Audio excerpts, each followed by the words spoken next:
আসসালামু আলাইকুম এভরিওয়ান, কেমন আছেন সবাই? আশা করি সবাই ভালো আছেন। আজকে আপনাদের মাঝে আমি একটা ফাঁকিবাজি রেসিপি শেয়ার করব। এটা একদম সহজ একটা রেসিপি।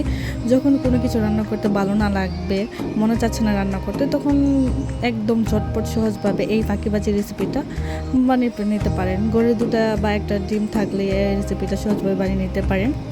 আচ্ছা, আমার ভিডিও আপনাদের কাছে কেমন লাগে আমি জানি না, তবে যদি ভালো লাগে অবশ্যই লাইক কমেন্ট করবেন আর সুন্দর করে সাবস্ক্রাইব করে দিবেন। আর হ্যাঁ, এই সহজ রেসিপিটার জন্য প্রথমে একটা পেঁয়াজ ভালো করে ভেজে নিয়ে তার মধ্যে সব ধরনের মশলা বলতে গেলে আপনি যে মশলা পছন্দ করেন, যেমন আদা রসুন বাটা। আমি এটার মধ্যে আদা রসুন বাটা ইউজ করি নাই, আমি শুধু জিরা দিয়েছিলাম। তারপর এসবগুলো মশলা দিয়ে কষানোর পর যখন তেল ভাবটা উপরে আসবে, তখন ডিমগুলো ছেড়ে দিবেন। তারপর ঢাকনা দিয়ে ডেকে দিয়ে সুন্দর করে কষিয়ে নেবেন। তারপর দেখবেন হয়ে গেলে একদম ফাঁকিবাজি একটা রেসিপি, যেটা হাতে 4-5 মিনিট থাকলেই হবে।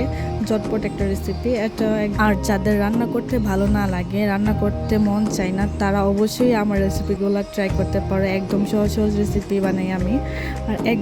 আর হ্যাঁ, আমার ভিডিওতে কমেন্ট করে অবশ্যই জানাবা যে নেক্সট টাইম আমি কী রেসিপি তোমাদেরকে বানিয়ে দেখাবো আর কী রেসিপি তোমরা দেখতে চাও আমার সাথে। কমেন্ট করবা এবং লাইক করবা।